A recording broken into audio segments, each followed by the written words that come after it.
In a world where news flies around every minute, you need the ability to relate and connect with what matters and stay up to date. Schengen Story Media News Echoes program is Africans in Diaspora and at Home's leading English news network, one of the most trusted, respected sources for news updates on current affairs as they affect global Africa.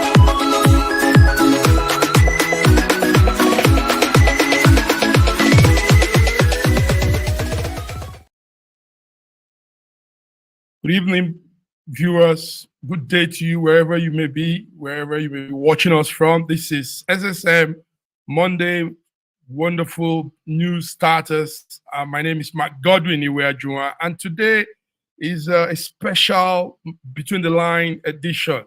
So we want you to sit back, we want you to really take in what's going to be happening here. Joining me from the different parts of the world are my coordinators.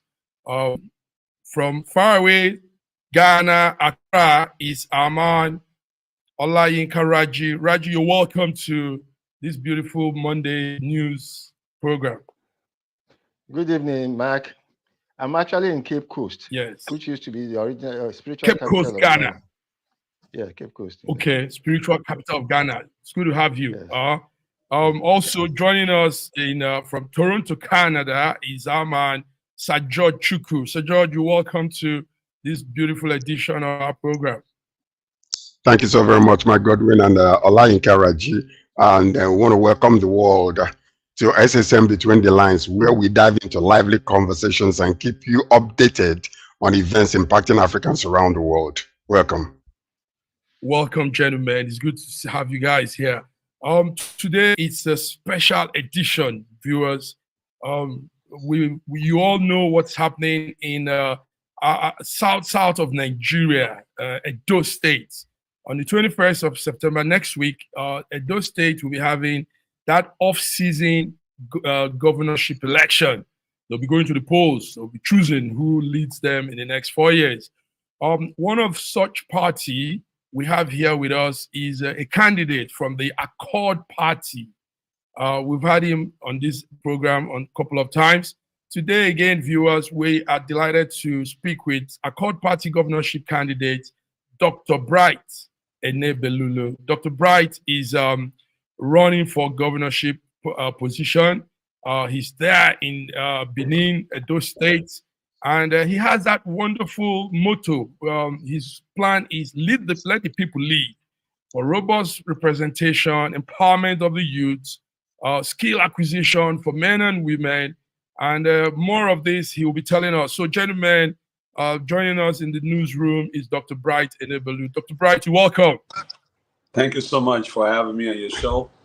I also want to thank you for hosting me multiple times to send my message across Edo State and Nigeria precise. Thank you so much. It's good to see you, Dr. Bright. Dr. Bright, this is the news echo, like you know. That's Sir George there from Toronto, Canada. You've met him. That's Raji. He says he's in the Gold Coast, spiritual town of Ghana, Cape Coast. Sorry. So, gentlemen, we have with us Dr. Bright, Accord Party candidate. I saw some things he's been doing, trying to mobilize the people.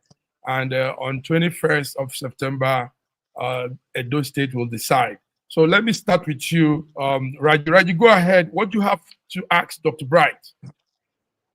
Well, I've been hearing a lot of noise from Benin about some people wanting to sign the peace accord and others refusing to sign the peace accord. And I'm actually praying that there will be no violence in the elections.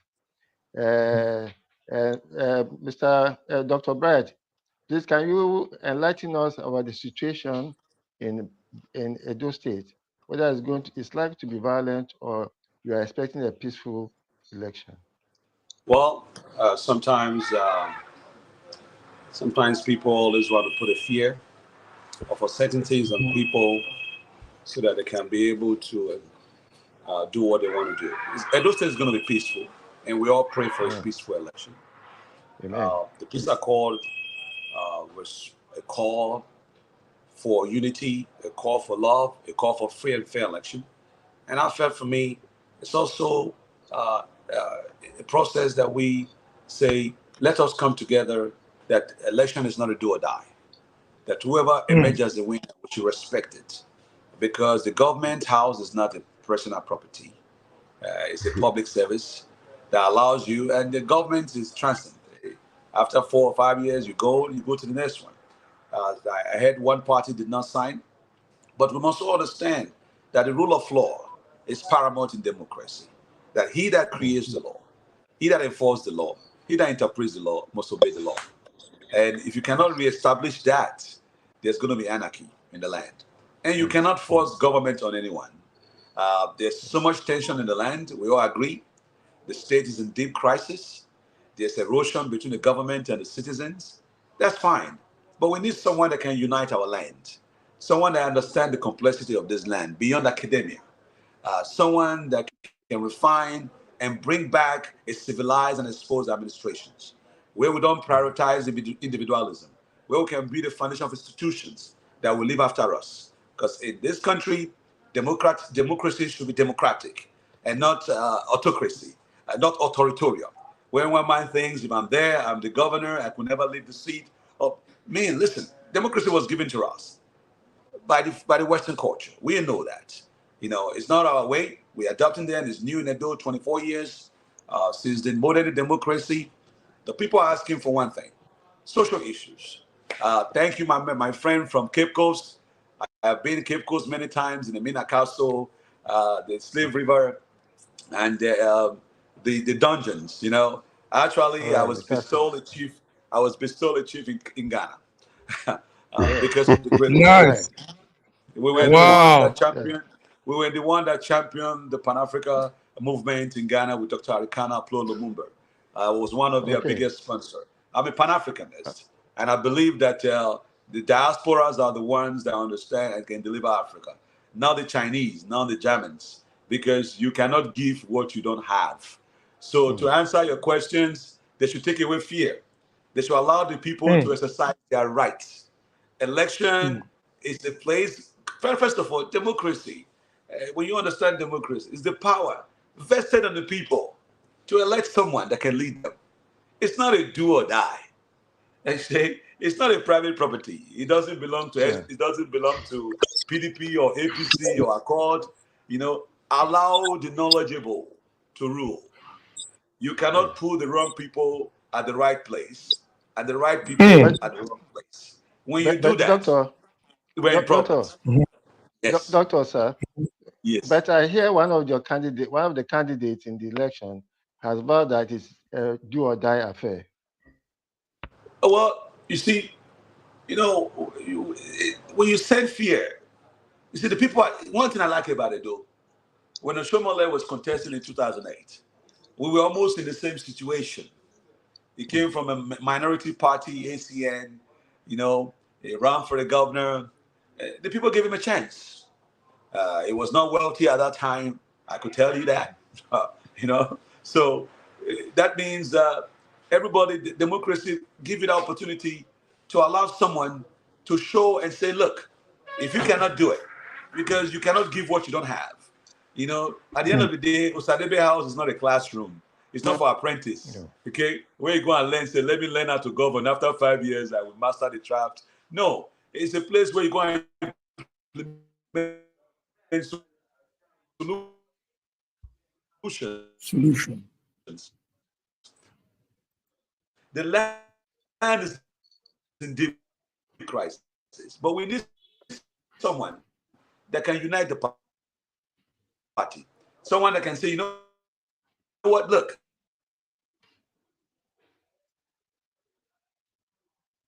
Okay, gentlemen, I think we're having small glitch there. Raji, those were good questions you were putting to Dr. Bright. Sir George, I know you come with your question, but before we bring him back, let's also welcome our diva, Fiona Akanu, London, UK. Fiona, it's good to see you. It's quite some time. Yes, okay, we lost her. She disappeared. Yeah, let's bring back Dr. Bright. Dr. Bright, we lost you. Small time frame, you went off. So let's hear those words again. Listen, You have quite a number of people listening to you now all over the world, that Nigerians in diaspora, South, Edo-lites, and they are interested in what happens in their state. So, Dr. Bright, let's hear what you're saying again. What I'm saying, we know the land is in deep crisis. Okay. There's erosion between the citizens and the government that we cannot overrule. But times like this, it's always coming. But one thing I will tell you, election is not a do or die affair. Osadibe House is not a private property. That's Government must transcend. my only thing I'm telling them, allow the people to exercise their rights. That's why we have this voting system in place, you know. And also, we must also look at the executive branch of government, where we can have check and balance. It's not only on the legislative or judicial. At the end of the day, I want to make sure that we create a civilized institution that doesn't prioritize individualism. When one might think this is authority, this is democracy. It should be democratic, all the way to the grassroots. By peradventure, if I have the chance to take over Osadibe House, I keep telling you, there are some brilliant minds. My party will lead. We'll make sure we get the best of our party. If we have the best mind from PDP, we're going to take them. If we have the best mind in APC, we'll take them. If we have the best mind in Labour and the Social Democratic Party that just endorsed me, we'll make sure we come together and rebuild Edo State. Because this is not a time for division. The foundation of our land must be reestablished. This is the time to reset the clock and say the future starts from zero. I am not running the politics of redress or retribution, where I'm going to look back and say, let me blame Obaseki or Shomole or Ibinedio. Let's move forward. You cannot give what you don't have. The good thing here is the state is not on fire. We are not in Gaza. So I thank God for our people. We must re-engage our people. We must go back to public services, human services, social and welfare assistance. We must also look at our women. They are inclusive in our government. We must give them a chance. We must look at our mothers, our educational system. We must reform it. Most of people are jobless because the skill set is not enough to create jobs. Because sometimes we forget that the middle class are there. Not everybody can go to these colonial university programs and get the jobs. Most of those tools are just brain drain. You know, you only function outside the country. So most of our youth say, look, I went to university, you know, I spent all this money, I don't have a job. But you look at someone in India working from their home. In America, we call it virtual assistants. We must be able to retrain our children, because if you don't learn, relearn, and unlearn, you will become the 21st century illiterate. Forget what you have learned. We all learn every day. But we must understand that this government that we're all fighting for, this land that we love, doesn't belong to one person. It belongs to all of us. So I'm always telling everyone, if you understand a man with good character, beyond the party line, a man that is exposed, you can be educated and not exposed. You can be educated and not civilized. Don't forget, most of our educations are not true educations. They're all colonials. So we all suffered it today, even in Ghana, even in South Africa, even everywhere. Our problems are the same, because at the end of the day, those educations were just colonial. They were all brain drain. We must go back to reform. Look how China is leading today. They're leading the global war today because they understand 25 years ago, nobody want to be in China. Now we are going to China to borrow money. We have our own refinery. Can you imagine? Our people perish for lack of wisdom because they don't know. We are all victims of ignorance. Our children, most of our parents, because democracy is still new. But one thing I tell you, we must reinforce the rule of law. When you look at our education system here, they don't teach about criminal reform, social justice. They don't, because that's what is missing. I always reinforce this, that nobody's above the law. He that creates the law. I don't care if you are in charge of the present administrations. He that interprets the law, he that enforces the law must obey the law. And that's what is missing in our government. And it's paramount. That is the foundation of democracy, that no one is bigger than the law. So when it's time to say, look, let's move the state forward, put all your grievances aside. At the end of the day, we are not going to live here forever. Power is transcendent. So allow the knowledgeable. Sometimes you outsource your weakness. We are not perfect in everything. If you know you are not the one, just allow the person to say, look, thank you. I've heard about you. How can we work together? That's why you look at the Western world today. They look at the best. When you put the wrong people at the right place and the right people at the wrong place, the country will suffer. Thank you. Wow. Thank you very much, sir. Thank you indeed. Yes, That's Dr. great. Enebulu, you're putting it out straight up. Sir George, Yes. let's hear what you have for the doctor. Doctor, it's really good to have you once again. The last program we had with you was fantastic, and it went around the world. You were excellent. No, it's very given listening to you that you are so enlightened, so bright, and has a lot of what I call like global wisdom that can actually help us in our country. But my major question is this: I know you're talking about look at India, look at China, but these places that we are mentioning right now, about 30 years ago, like you mentioned, we were in better position than them. But today we are lagging behind. And the part of the reason why we know that we're lagging behind is because of what? Bad leadership, corruption in our city, corruption in our country, corruption in the houses where they dwell. It's them and us. So now my question to you is this: with this vast knowledge that you have and enlightenment, how would you ensure what is happening today? I'm going to give an example. For instance, Abia state governor just opened their infrastructure there where they can have light 24/7.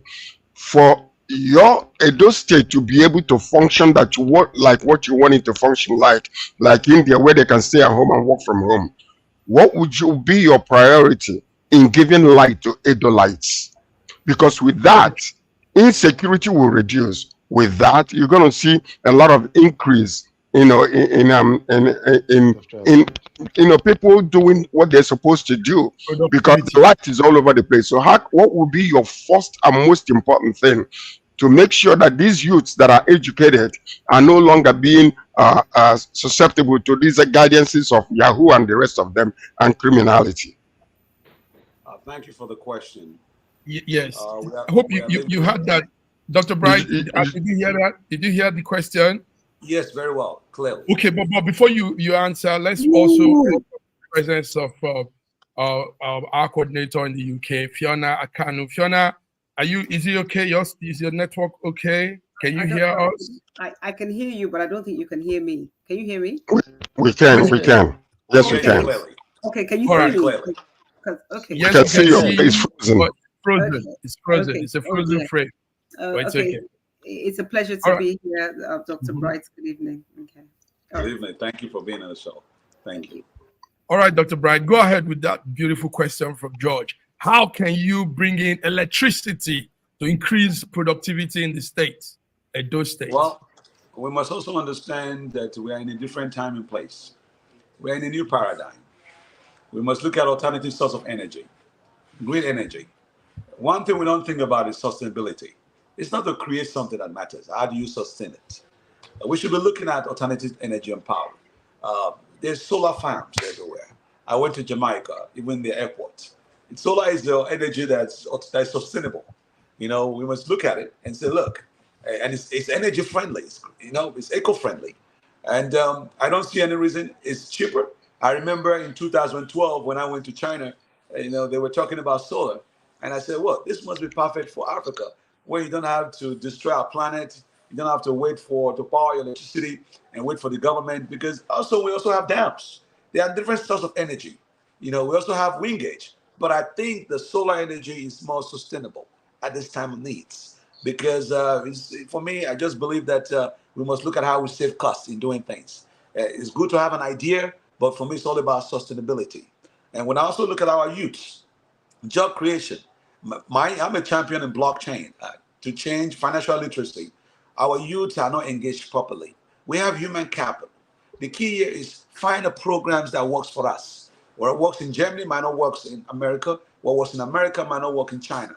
We like to borrow things, and borrow things. We don't like to go back to the root and learn from the beginning. We like shortcuts, cutting things half an hour. Cut and paste. Cut and paste. At the end of the day, we are left in the shallow. Me, I believe in the roots. Let's get back this reform. Let's focus on early childhood education that will bring back the future of the next generations. When your child is already 22, 24, it's very hard. You can't condition him anymore. But a new baby, from the age of 6 to 15 years, we should focus on that. Because when I look at the statistics of education in the Edo State, 11% of our children drop out of school. And the government thinks it's the responsibility of the parents to change their children in school. No child should be left alone. It's the responsibility of the government. Because in return, they will give back to the society. That's how we get true education. When a child struggles with his parents to go to school, they're going to look at their needs first before they start. That's why we don't have any research department. We don't have any specialties. We don't have any scientists anymore. Because all we care about is how do we take care of our needs, surviving. We go to school now to survive. We don't go to school to improve our environment because we don't have true education and nobody sponsors us. In the Western world today, in America, no child is left behind. When you go to the tertiary university, they look at your ability and say, okay, you were good in high school, you were good in elementary school, you were good in middle school, we're going to give you a scholarship. But they make sure from kindergarten to high school is free. And that's why we have true education there. During the pandemic, we didn't have any research. We were waiting for information from the Western world. Today, the WHO can tell us anything. They can say this disease from Africa. We don't have any proof. The IMF can tell us anything. Oh, our banking system is not working. Because we always rely on those Western, because you put on suit and tie does not make you civilized. I'm telling you the truth. We must go to a holistic way of doing things. Our continent is growing bigger. There's a demand for our culture. There's a demand for our heritage. For me, it's all about reforms. Nobody knows it all. I want to form an inclusive government, all-inclusive government, to bring the best of the brain, where we can also assess our weakness. Because sometimes we think we know it all. That's the problem we are facing in all these administrations. When you put a teacher that's supposed to be teaching a student and it becomes working in the hospital because it's your cousin, your brother, I will just help you. Give me your resume. Give me your CV. The land suffer. Let's put the right people with the right ability. We are gifted continents. The reason I'm using the word continent, this problem that we're having today is beyond even Nigeria. I traveled around all these continents. Our problems are the same. And I come into the conclusion, only the diaspora can deliver Edo State.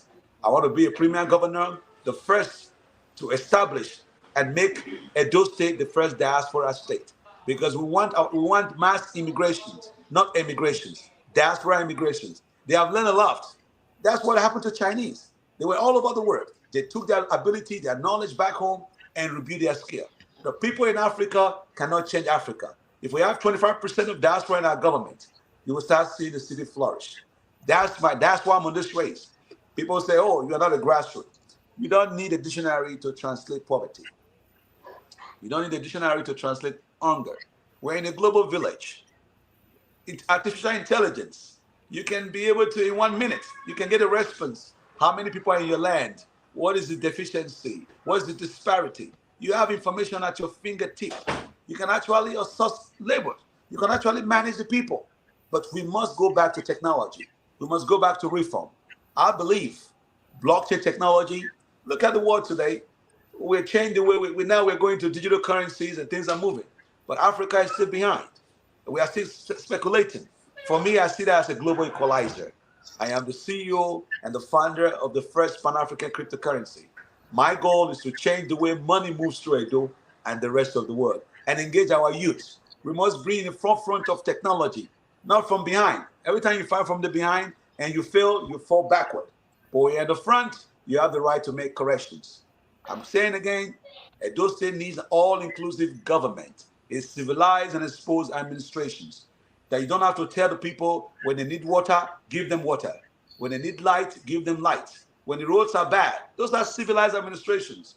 Because we travel around the world. We enjoy all these good facilities overseas. When we come home, we have a blind eyes because we don't understand that ignorance is a disease that will not allow us to go forward. Let's share love, allow the knowledgeable to lead our people. This election is all about that. It's not about party anymore. If it's about party, APC have got their chance to rule Edo State. PDP have got their chance to rule Edo State. The people would not have been complaining. I've never seen the times that we prioritize the people first. We don't even have social services. We don't even have welfare. I see all these children, early childhood, they die because our welfare system and healthcare system is bad. We have all this hospital. Every time we complain, there's no infrastructure.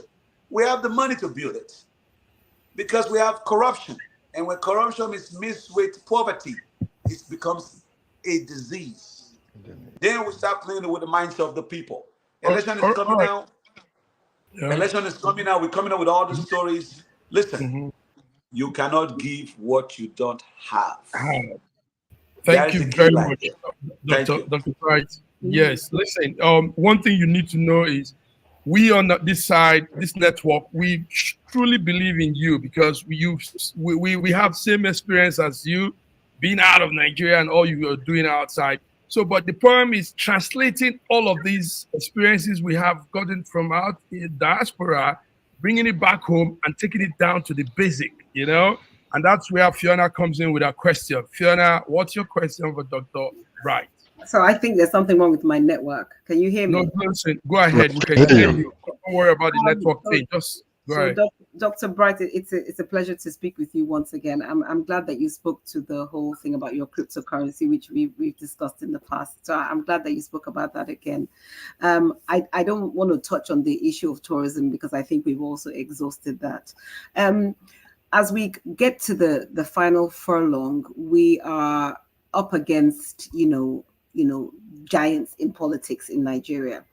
In terms of the strategy thus far, and going to the polls on D-Day, what do you, how in terms of reaching, you were saying something about the grassroots, in terms of reaching and appealing to the grassroots, do you feel that your campaign so far has been able to really get them aligned with your way of thinking and your way of doing things?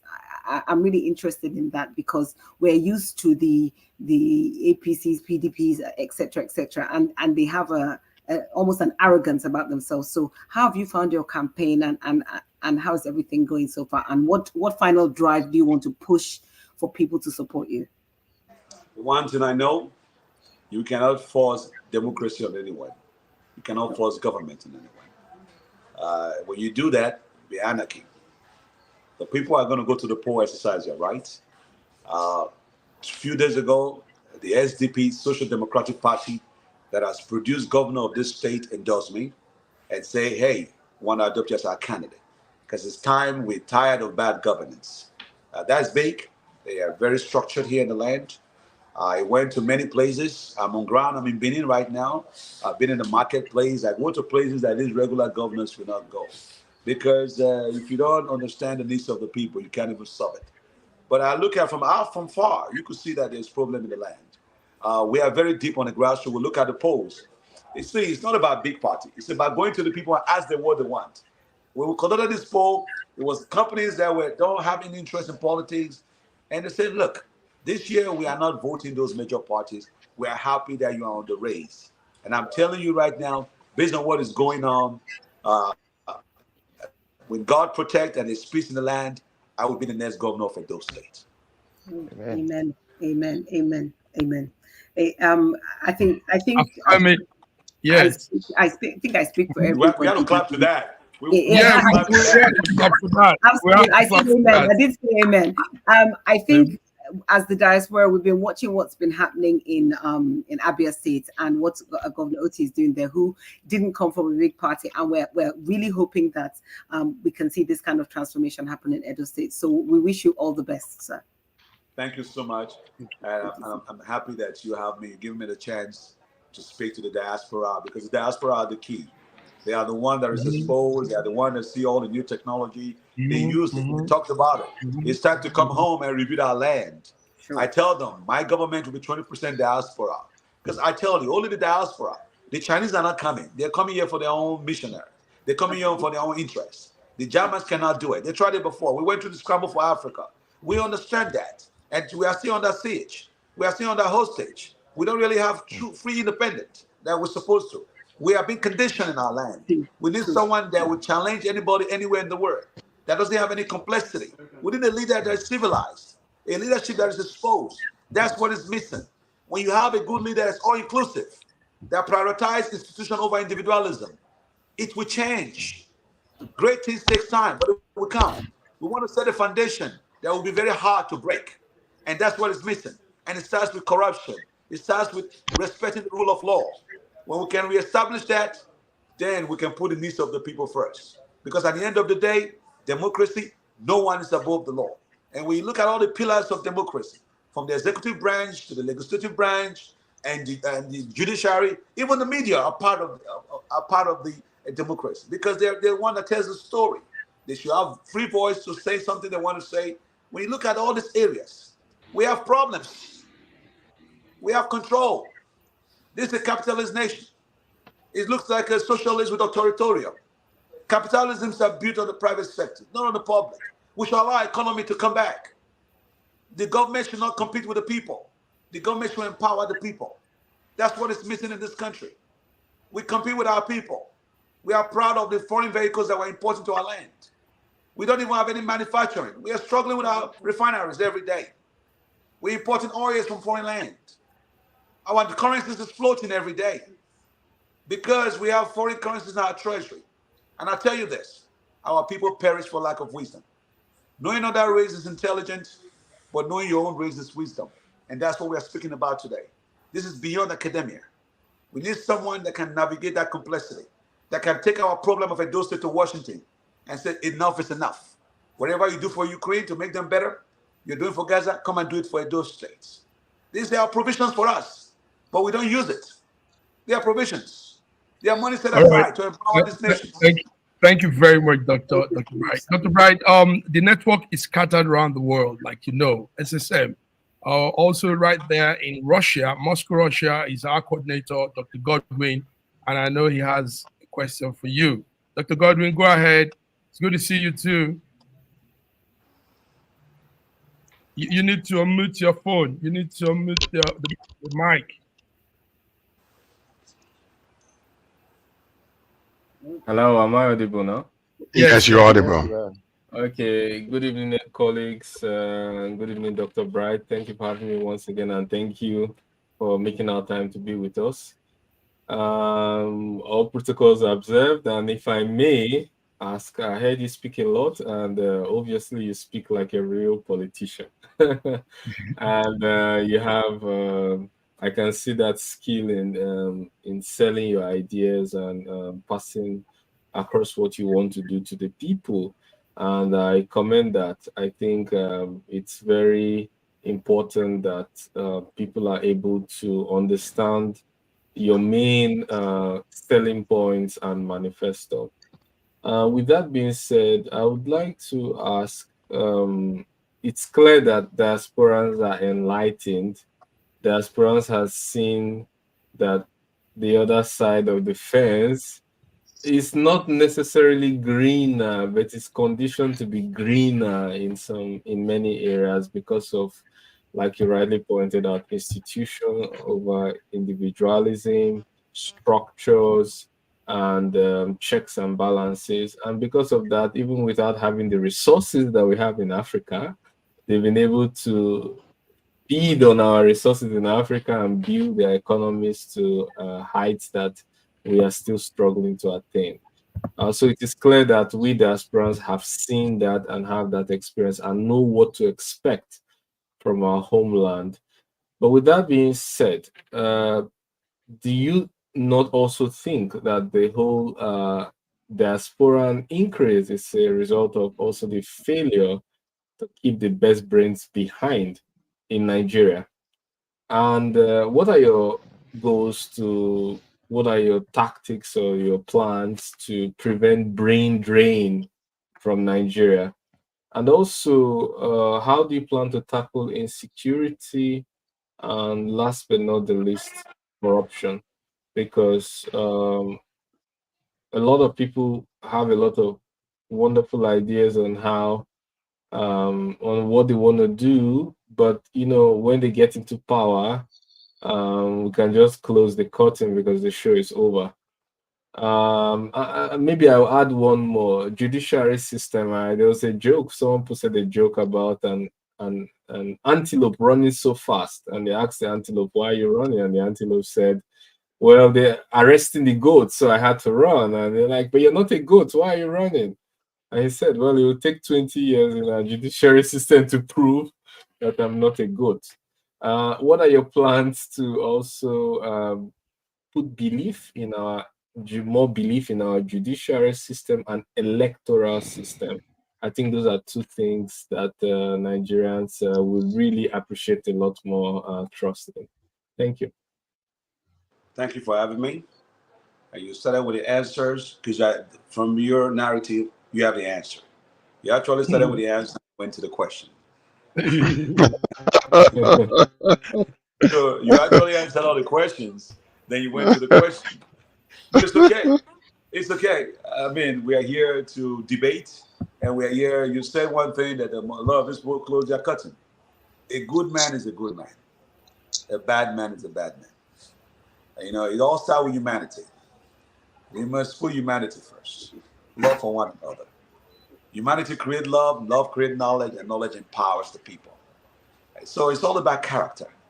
So you cannot, if you're intelligent, you're a bad man, you don't care about no one. What is missing is our character.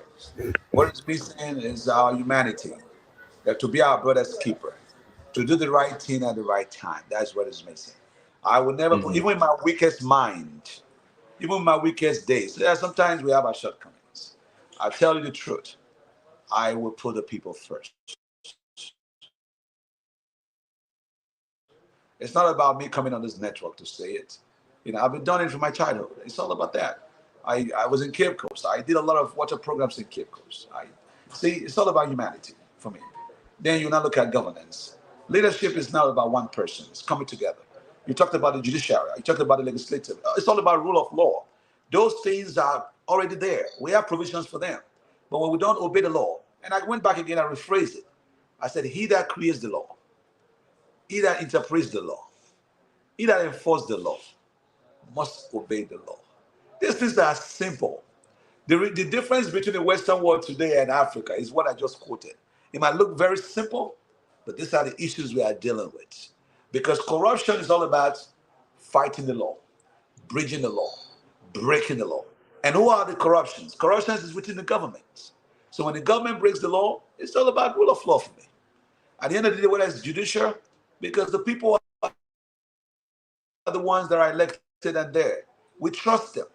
Don't forget, democracy is power vested on the people to elect, not the power vested on the government. Without the people, there is no democracy. So it starts with the rule of law. Then you now go back to security. An hungry man is an angry man. I keep saying this. An angry man is a dangerous man. If there's no food, there is no welfare, there's no provision, what do you expect the people to do? They become deployable. The government should prioritize the needs of the people first. We have money to do that, but when you look at mismanagement of funds, corruptions within the government, forced labor within the government, putting people in payroll that are not supposed to be there. When you put all these deficiencies together, it's enough to take off our people. Nigeria is a great country, it's a big country with full resources, and the world knows that. They are taking advantage of it. They come back and also don't understand. Technology was used to conquer us. Technology is the key. The electoral process that you talked about today is technology.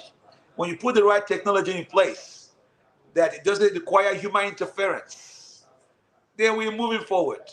It's just common sense. Sometimes we know what to do, but sometimes people are just happy.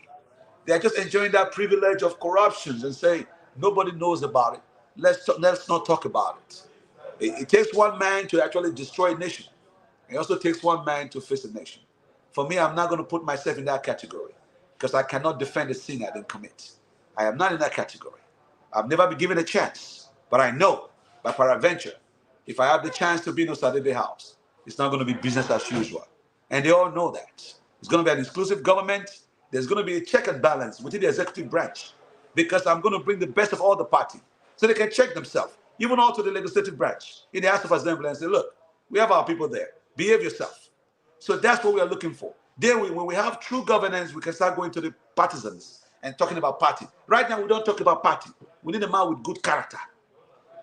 A man that can navigate the complexity of the land, that understands the holistic approach in a whole. That's what is missing.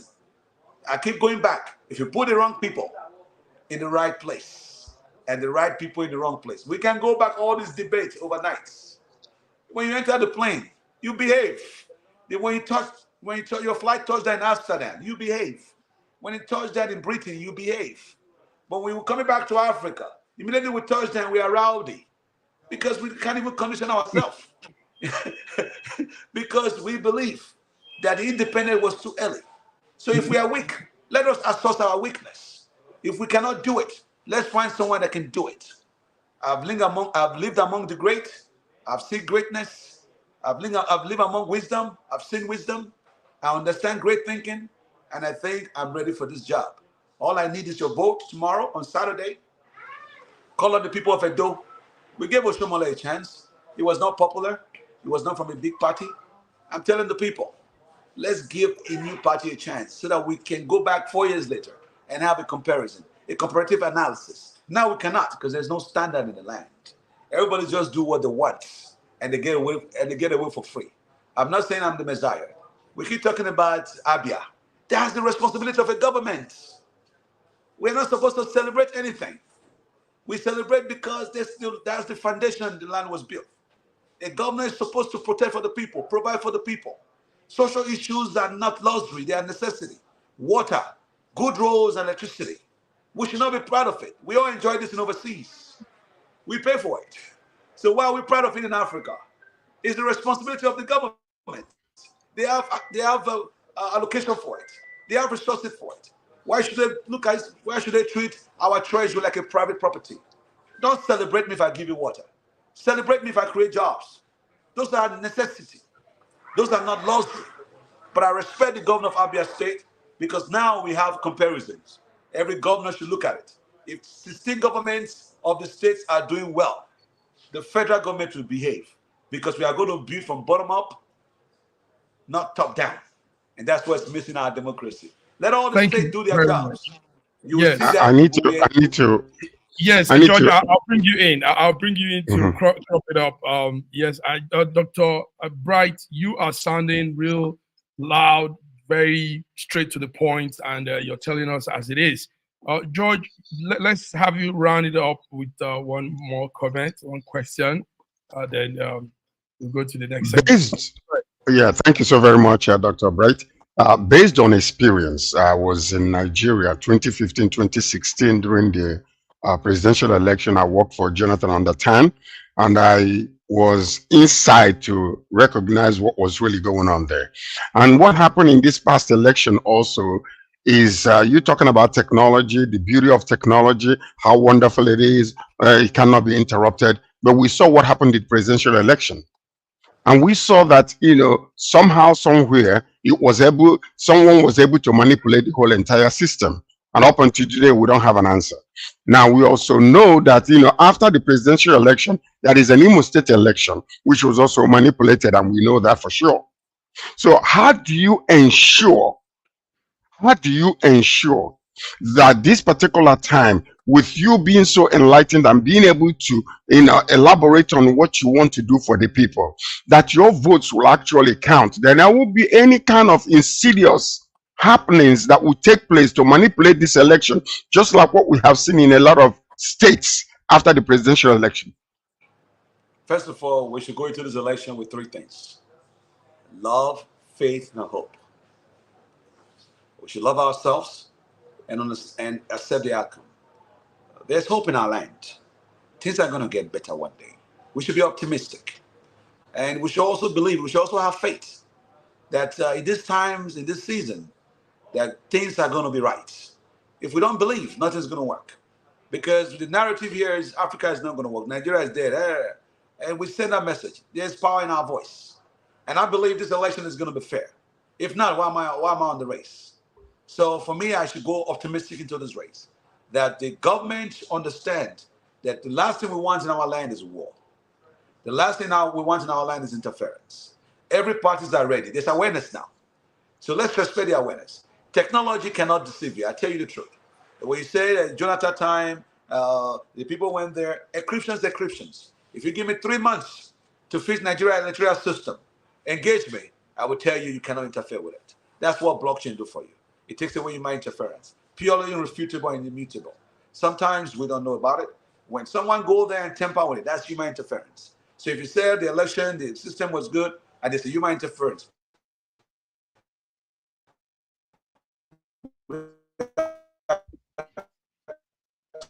But yeah, okay. I think it's technology interference now. People put Technology interference. I hope it's not blockchain interference. No, it's not blockchain. Anyway, Dr. Bright, can you? Yes, I think you're back. You're on again. No, his voice is on. Okay. Okay. Gentlemen, that was viewers. The viewers have been listening. That's I think he's muted. I think he's muted. He's blocked, but not Yeah, by changed it's by the microphone. no, it's still from his side. Dr. Bright, something knocked off your audio, your voice. Oh, you need to unmute. Yes, unmute and round up. Okay, round up for us. It's not unmuted. It's not unmuted. Okay, he's gone off. Oh, Okay. dear. Anyway, that's Dr. Bright. Let's just take this short break. We'll be back.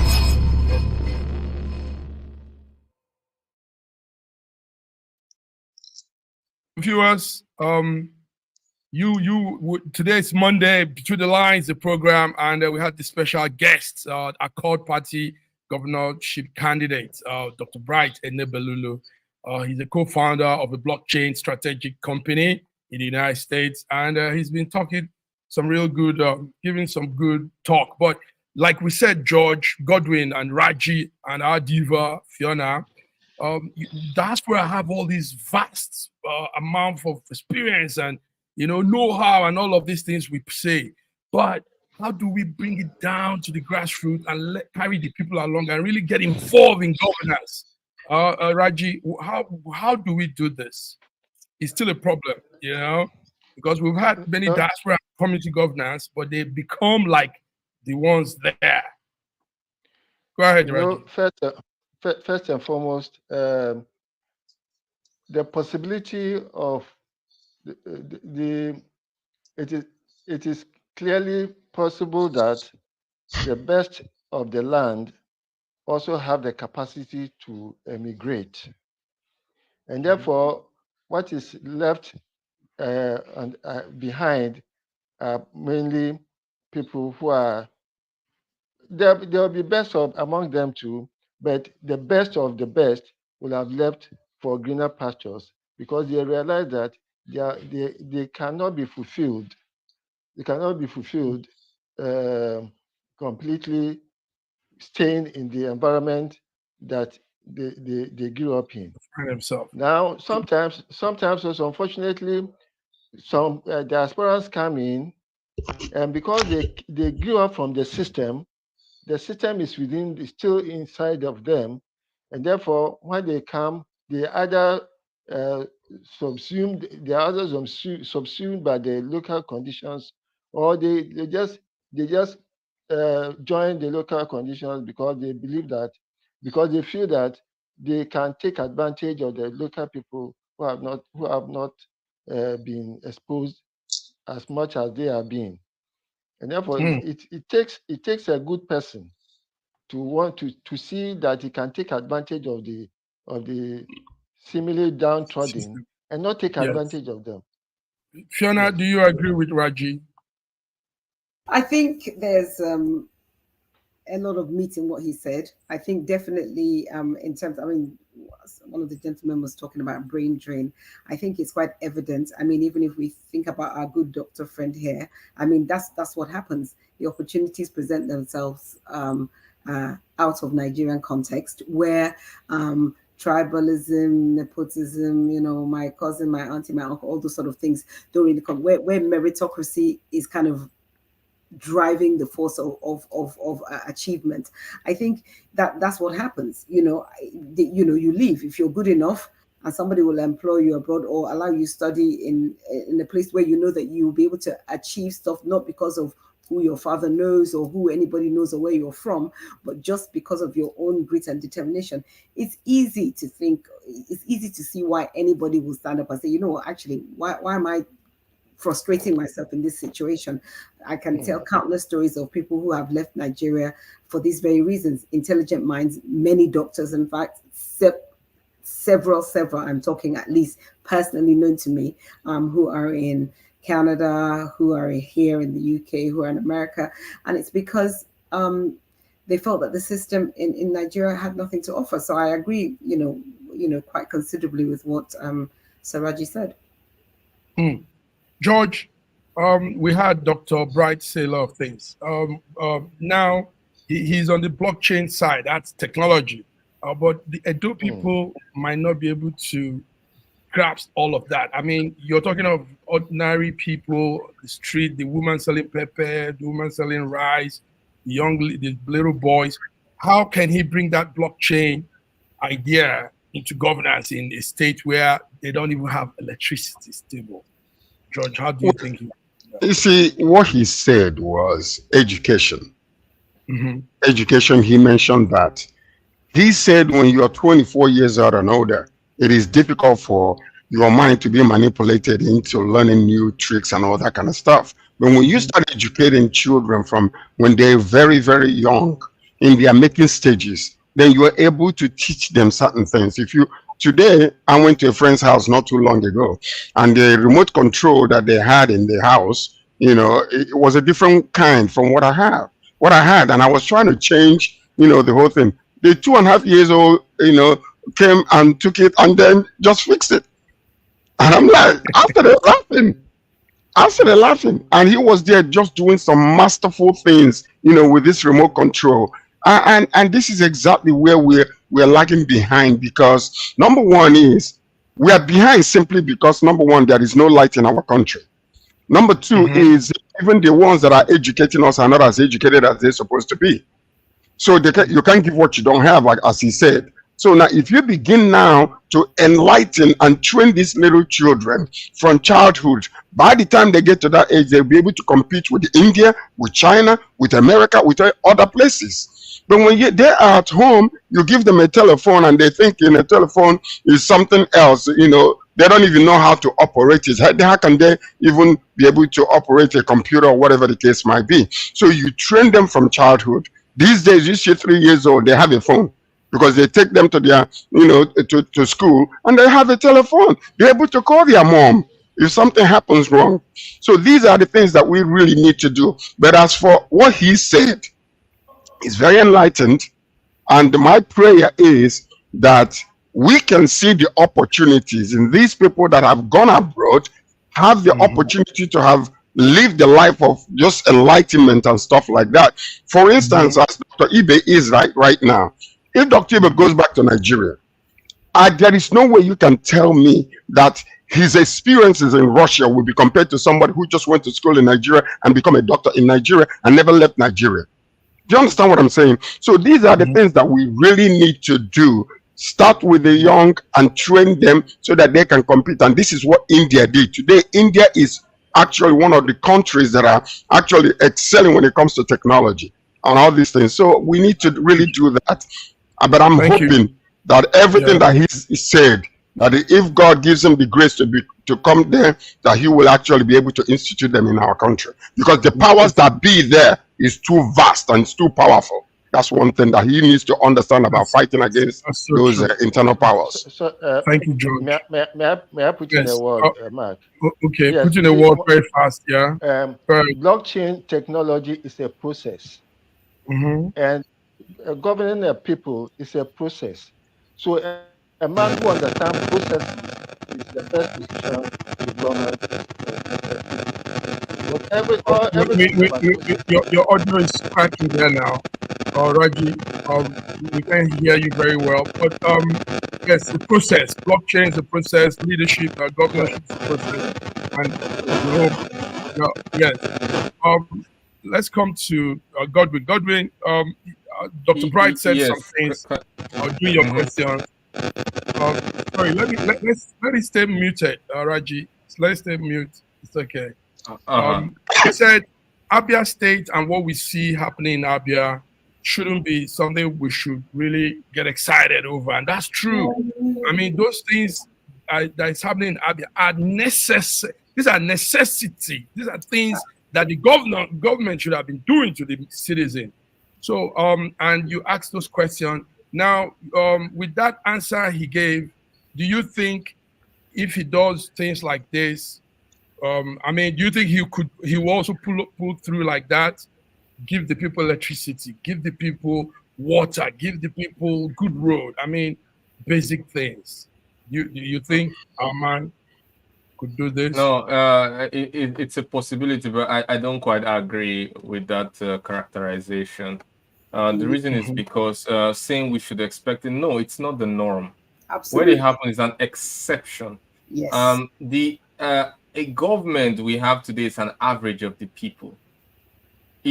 What is the probability that if you take somebody by random and you put in the government that he will be all for the people, he won't try to steal, he won't try to enrich his family? And say, what is that probability? If you and I on this, and everyone on this panel is honest with ourselves, we'll say that probability is well less than 50%. So it cannot be the rule, it can be the exception.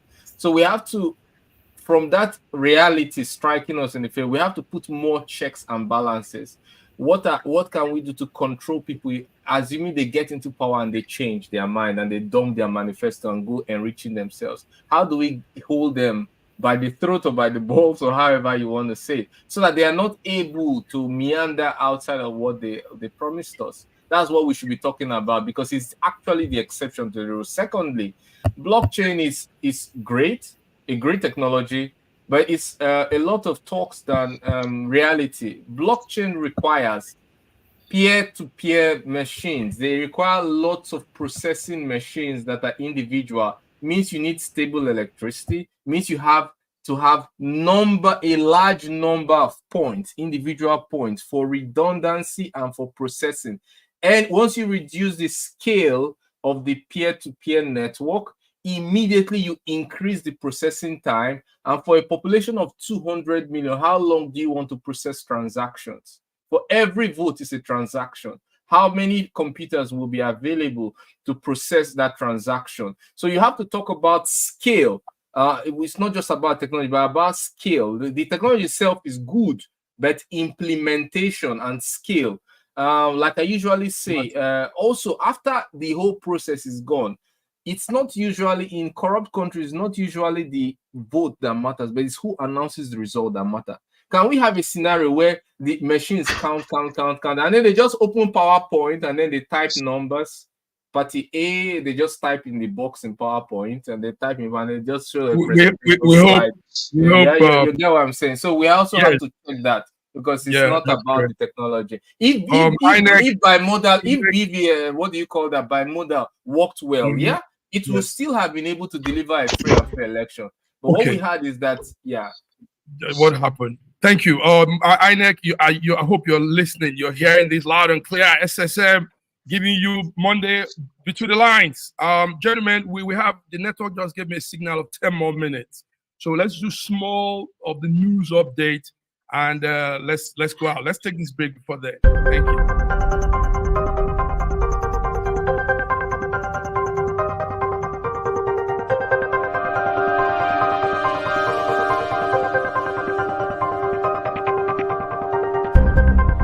Elevate your new week, fuel your success. SSM invites you to kickstart each weekday with our news update Between the Lines, featuring the week's top news and analysis and the most attention-grabbing lines, deciphering world events. Hook up to SSM Monday program Between the Lines.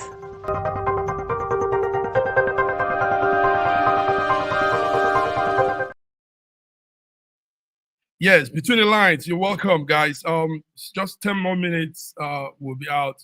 But it's good we do talk about those updates. Let's talk about Trump's escape, a second assassination, and all the euphoria around it.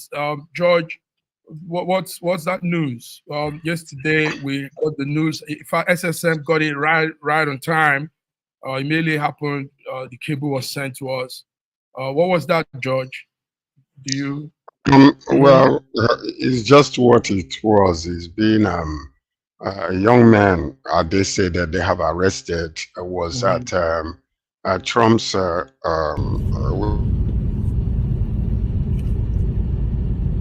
ahead, George. Go ahead. Keep talking. You need to unmute and talk.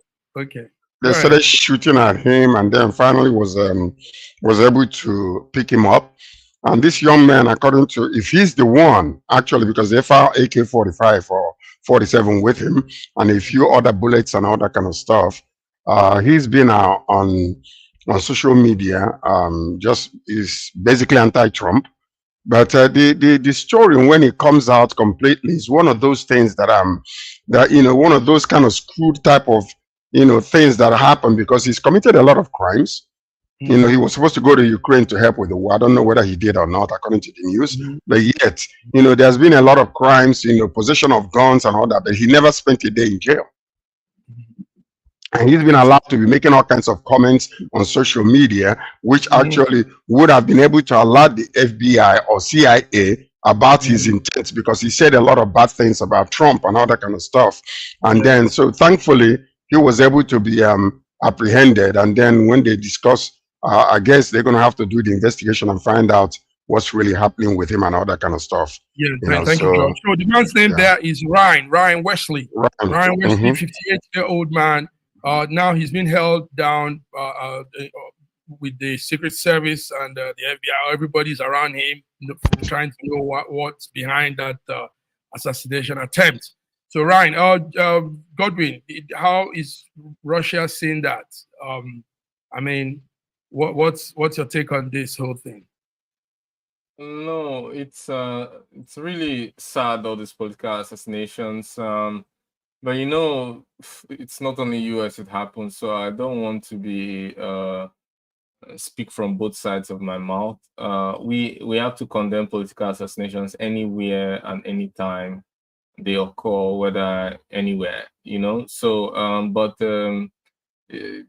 it begs the question: why only Trump? Why is Trump so started after by the potential people who are good at political assassinations? And for the first attempt, because see that it was done by a professional, yes, who aimed at Trump, such accuracy. If he didn't move his head, he would be gone. And I think he did that without a telescope or something like that. It's the means and the effort that are being put into place to put him down. It's remarkable, and I wonder why. Well, I hope the American election runs fair and smooth. Like I said, Russia is prepared to work with whoever the Americans choose, and we want to build a frankly mutual, understandable, respectable bilateral relations. Well, I want to respond to you a little bit, because one of the things that you have to understand also before our brother Alain Karaji comes in. You see, as a politician, you're supposed to be a president for the people and for the whole entire people. But when you begin to segregate in your speeches and begin to insult, now you can actually incite a lot of violence against yourself. Because, if you come out to talk about policies, not about talking about, Haitians eating dogs and cats and all those type of nonsense that is being talked about, and then insulting people and degrading people and all those type of narratives, it is not really, it's a welcome thing, for a certain type of, idiots that can come out there and want to do something. So we gotta be very careful how you insult and just try, because you want to be a politician and you can't even control your own self, in what you say and how you say it. Let's deal with policies, not actually attacking people and degrading people. Somebody just wrote a few minutes ago that if Harris goes to the White House, that he will smelling like curry. Can you imagine such nonsense? These are the things that incites people. You don't do that. But George, you can't do that. But it's not excusable. You can't excuse that, actually. You have to understand it's inciting. Yeah, it's inciting, but you can't please everybody at the same time. It's hard. George, there's a story coming from your end. Raji, I think we have audio cracking from your side. So I might keep you muted. I don't know. We can't hear you. The thing is cracking and it's really loud. Sorry for that, Raji. George, you're saying this, but also right there in Canada, the news today is that Trudeau, your prime minister, his popularity is going down, and that's because some people feel he's not doing the right thing. So you can't please people. Remember that the same Trudeau was the man that came in like a rock star. He was all over the magazine, GQ magazine, all newspaper had him when he came in. But today, his rating is going down. Last time, a steel worker refused to shake hands with him. George, I hope you have all of this story. So We do have it, I mean, nobody can please everybody at the same time. You just have to be who you are. there is a level of respect you give to the people that you are supposed to be ruling over. There's a level of respect that you give to those that are under you, or you want to be a servant of the people. There is a way you behave. Now, yeah, Trudeau, yes, his popularity is sinking because there are so many decisions, especially with the Gaza war.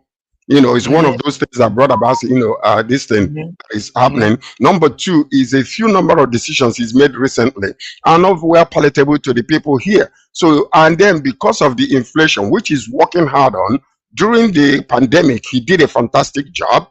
He was able to help people out. He dealt a free hand to a lot of people.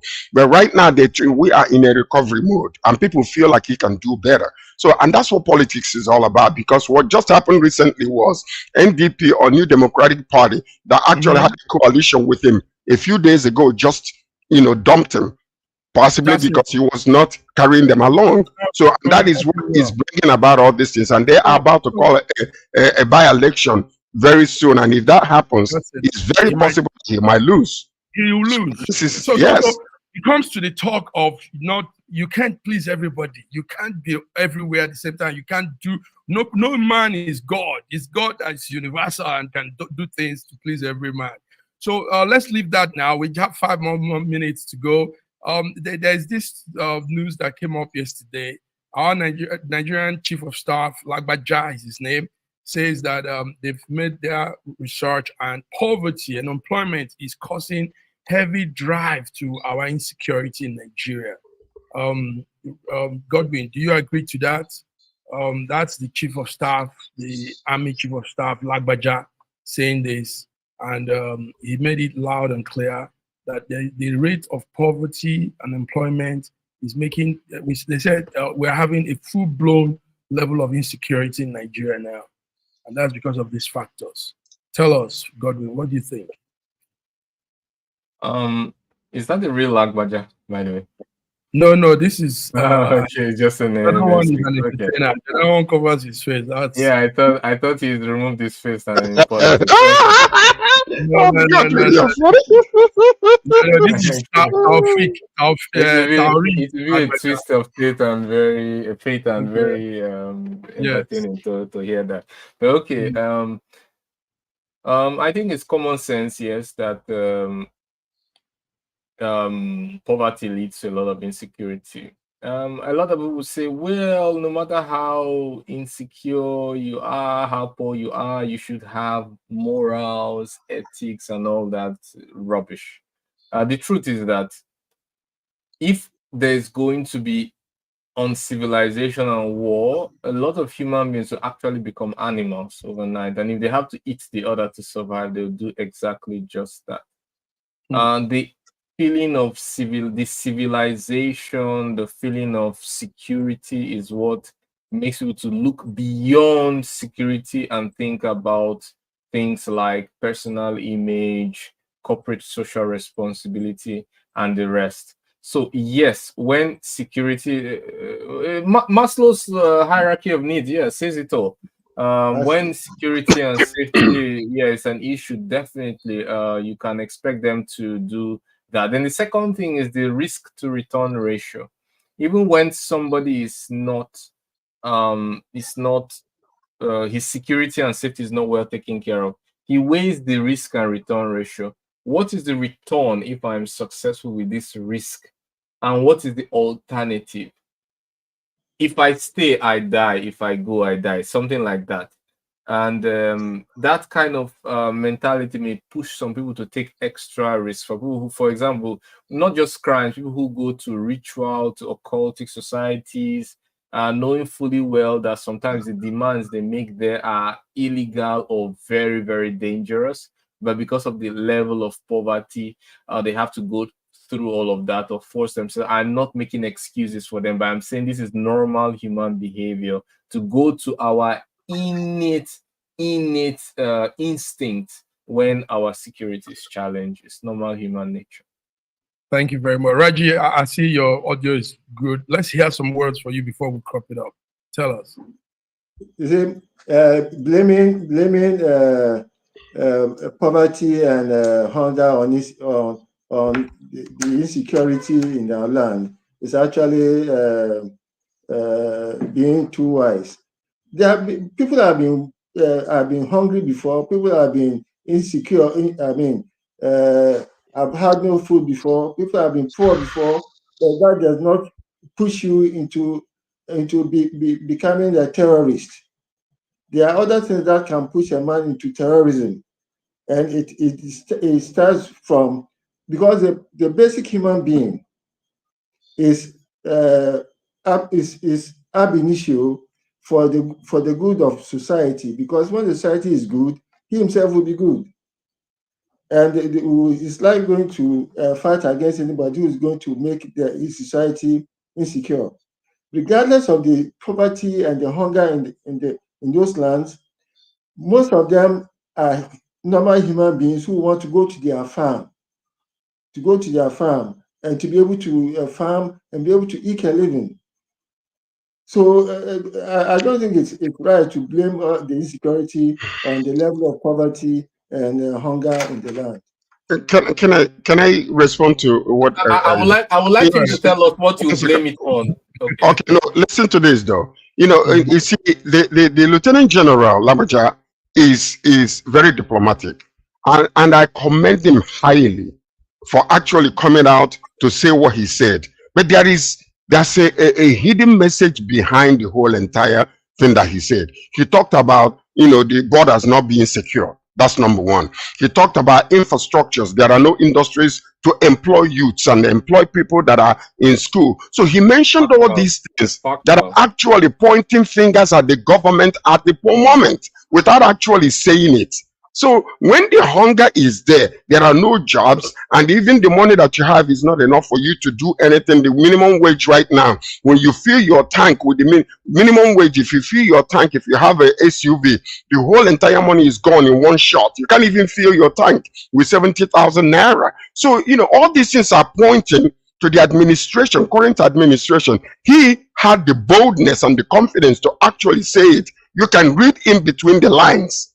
And that's why we're here, to now point people back to where is bringing all these things. Because what he said was like, if unemployment is there, if the borders are not secure, and if people are unable to go to the farms, why? He said that even the army cannot do it alone, that it would take even more forces to do these things. So that message is huge. It's factual, actually. And only the wise can decipher the message in between the line and know what he's talking about.